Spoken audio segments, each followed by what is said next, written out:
Hi guys, ഞാൻ ഇവിടെ ഒരു ക്വസ്റ്റ്യൻ കാണിച്ചിട്ടുണ്ട്. എല്ലാവരും വായിക്കൂ. ഓക്കെ, ഇനി ഇപ്പറൊരു ക്വസ്റ്റ്യൻ കൂടി കാണിക്കാം. അത് വായിച്ചോ? സാർ എന്തിനാ രണ്ടും ഒരേപോലത്തെ ക്വസ്റ്റ്യൻ കാണിച്ചത്? രണ്ടും ഒരേപോലത്തെ ക്വസ്റ്റ്യൻ അല്ലേ? അത് ചെക്ക് ചെയ്യണം കേട്ടോ. രണ്ടും ഒരേ ക്വസ്റ്റ്യൻ അല്ലേ? സെയിം ക്വസ്റ്റ്യൻ അല്ലേ? അപ്പോൾ സാർ എന്തിനാണ് കാണിച്ചത്? നോക്കിക്കോളൂ. ഇത് ജെയ്മെയിൻ 2025 ചോദിച്ചൊരു ക്വസ്റ്റ്യൻ ആണ്. ഇതന്നെ അതേ വർഷം ഞങ്ങൾ DPPയിൽ മക്കളെ പഠിപ്പിച്ച ക്വസ്റ്റ്യൻ ആണ്. ഓക്കെ, ഇനി ഒന്നും കൂടിയേ വായിക്കൂ. യെസ്, ഓക്കെ, ഇവിടെ മറ്റൊരു ക്വസ്റ്റ്യൻ കൊടുത്തിട്ടുണ്ട്. ഇത് ജെയ്മെയിൻ 2025 ചോദിച്ച ക്വസ്റ്റ്യൻ ആണ്. ഇത് നമ്മൾ 2023 ചോദിച്ച ക്വസ്റ്റ്യൻ ആണ്. ആൻഡ് ആൾസോ ഇതെന്തുണ്ട്, നമ്മുടെ DPPയിലുണ്ട്. ഓക്കെ, അപ്പോൾ ആദ്യത്തെ ക്വസ്റ്റ്യൻ എന്തായിരുന്നു? പിന്നെ 2025 ചോദിച്ചു. ആൻഡ് ആൾസോ NCERT ടെക്സ്റ്റ് ബുക്കിലുണ്ട് അല്ലേ? അവിടെ താഴെ എഴുതിയിട്ടുണ്ട് NCERT ടെക്സ്റ്റ് ബുക്ക് എന്ന്. ഇനി ഈ രണ്ട് ക്വസ്റ്റ്യൻസ് മാത്രമാണോ സാർ ചോദിച്ചത് നമ്മുടെ ജെയ്മെയിന് ചോദിച്ചത് 2025? അല്ല. ഓക്കെ, ഒരുപാട് ക്വസ്റ്റ്യൻസ് ചോദിച്ചിട്ടുണ്ട്. ഒരുപാടെന്ന് ചോദിച്ചിട്ടുണ്ട്. നമുക്ക് ഓരോ സബ്ജക്റ്റുമായിട്ട് നമുക്ക് നോക്കാം. ആദ്യം നമുക്ക് മാത്സിൽ തുടങ്ങിയല്ലേ, മാത്സ് തന്നെ നമുക്ക് ആദ്യം കാണിക്കാം. ഓക്കെ, മാത്സ് ഉണ്ടല്ലേ? എല്ലാ ചാപ്റ്ററിലും നമ്മൾ DPPയിലുള്ള ക്വസ്റ്റ്യൻസ് അതേപോലെ ഡിക്റ്റോ ചോദിച്ചിട്ടുണ്ട്. ചിലതൊക്കെ ഇങ്ങനെ വാല്യൂസ് മാത്രം മാറിയിട്ട് എന്താക്കിയിട്ടുണ്ട്, ചോദിച്ചിട്ടുണ്ട്. ശരിയല്ലേ?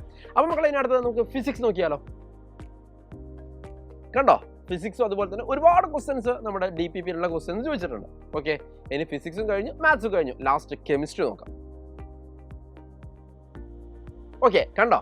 അപ്പോൾ ഇങ്ങനെ ഏത് സബ്ജക്റ്റ് എടുത്തു കഴിഞ്ഞാലും നമ്മുടെ DPP എന്ന് പറഞ്ഞാൽ അതൊരു പേളാണ്.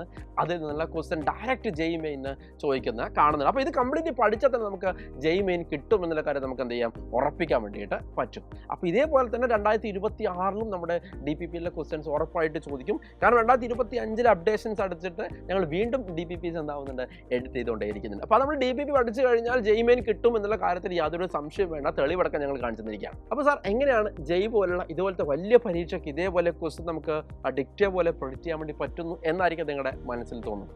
മക്കളെ, അതിൻ്റെ പിന്നിൽ ഉള്ളത് ഒരു യഥാർത്ഥത്തിലുള്ള ഹാർഡ് വർക്ക് തന്നെയാണ്. അതോടൊപ്പം തന്നെ സ്മാർട്ട് വർക്ക്. ഇതിൻ്റെ പ്രോസസ്സ് എന്ന് പറഞ്ഞാൽ നിങ്ങൾ വിചാരിക്കുന്ന പോലെയല്ല. അത് ചെറിയൊരു ടൈം പീരീഡിൽ നടക്കുന്നതല്ല, ഒരു ചെറിയ എഫേർട്ടിൽ നടക്കുന്നതല്ല. ഒരുപാട് കൂട്ടം ആൾക്കാരുടെ കണ്ടിന്യൂസ് ആയിട്ടുള്ള എഫേർട്ടിലാണ് ഈ DPPs ഞങ്ങൾ പുറത്തേക്ക് ഇടുന്നത്. ആദ്യം ഒരു ഫാക്കൽറ്റി ഇരുന്ന് ഒരുപാട് മെറ്റീരിയൽസ്, PYQ ബുക്സ്, അത് ജെയ്മെയിൻ ആവാം, ജെയ് അഡ്വാൻസ്ഡ് ആവാം, അതേപോലെ കീം ആവാം, അതോടൊപ്പം തന്നെ പഴയ IIT JEE ക്വസ്റ്റ്യൻസ് ആവാം, അതോടൊപ്പം തന്നെ NCERT ടെക്സ്റ്റ് ബുക്കിലെ ക്വസ്റ്റ്യൻ, NCERT എക്സാമ്പിളുള്ള ക്വസ്റ്റ്യൻ, അത് മറ്റ് പ്രധാനപ്പെട്ട പുസ്തകങ്ങളൊക്കെ വെരിഫൈ ചെയ്ത്, അതോടൊപ്പം തന്നെ റീസെൻറ്റ് ജെയിൻ്റെ ട്രെൻഡ് ആണെന്ന് എന്താണെന്ന് കൃത്യമായി റിസർച്ച് ചെയ്ത് ഒരു മെറ്റീരിയൽ രൂപമുണ്ടായി കൊടുക്കുകയാണ്.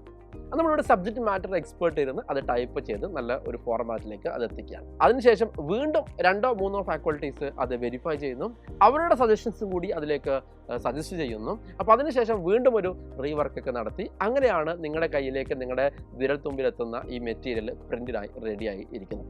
ഞാൻ പറഞ്ഞ പോലെ തന്നെ ഒരുപാടേറെ പ്രോസസ്സിലൂടെ പോയിട്ടാണ് ഈ DPP ഉണ്ടായിക്കൊണ്ടിരിക്കുന്നത്. അതിലേറ്റവും സന്തോഷ വാർത്ത എന്ന് പറഞ്ഞാൽ, കഴിഞ്ഞ വർഷം ഞങ്ങൾ ഈ DPP കൊടുത്തത് ഓഫ്ലൈൻ കുട്ടികൾക്ക് മാത്രമാണ്, അഥവാ ഹൈബ്രിഡിലെ കുട്ടികൾക്ക് മാത്രമാണ്. ഓക്കെ, ഇത്തവണ അത് ഓൺലൈനിലെ കുട്ടികൾക്ക് കൂടി ഈ DPP നിങ്ങളുടെ വീട്ടിലേക്ക് അഡ്മിഷൻ എടുക്കുന്ന കുട്ടികൾക്ക് എത്തിച്ച് തരുന്നുണ്ട് എന്നുള്ള സന്തോഷ വാർത്തയും കൂടി ഓൾറെഡി ഞങ്ങൾ ഈ ചാനലിലൂടെ അറിയിച്ചതാണ്. ഇതുകൊണ്ടൊക്കെ തന്നെയാണ് വെറും 3 വർഷം കൊണ്ട് Xylem ജെയ്മെയിൻ ആയിക്കോട്ടെ, ജെയ് അഡ്വാൻസ്ഡ് ആയിക്കോട്ടെ, ഇത്രയും അധികം റിസൾട്ട് വെറും സാധാരണക്കാരായ കുട്ടികളിൽ നിന്ന് ഉണ്ടാക്കിയെടുത്തിരിക്കുന്നത്. നിങ്ങളിപ്പോഴും കൺഫ്യൂഷനിലാണെങ്കിൽ പെട്ടെന്ന് തന്നെ തീരുമാനത്തിലെത്തുക. ഇനി നമുക്ക് ജെയ്മെയിൻ ഫേസ് 1 ഏകദേശം 6 മാസത്തോളം ഉണ്ട്. ഈ 6 മാസം കൊണ്ട് ഞങ്ങൾ DPP ഉപയോഗിച്ച്, അതോടൊപ്പം തന്നെ ഇനി തരാൻ വേണ്ടി പോകുന്ന LMRP മെറ്റീരിയൽ ഉപയോഗിച്ച്, നമ്മുടെ ക്ലാസ്സുകൾ ഉപയോഗിച്ച്, ആപ്പിലെ മറ്റ് ഫീച്ചേഴ്സ് ഉപയോഗിച്ച് പഠിച്ചു കഴിഞ്ഞാൽ ഡെഫിനറ്റ്ലി നിങ്ങൾക്ക് അടുത്ത ജെയ്മെയിൻ 2026 ക്രാക്ക് ചെയ്യാൻ വേണ്ടി പറ്റുമെന്നുള്ള കാര്യത്തിൽ യാതൊരു സംശയവും നിങ്ങൾക്ക് വേണ്ട.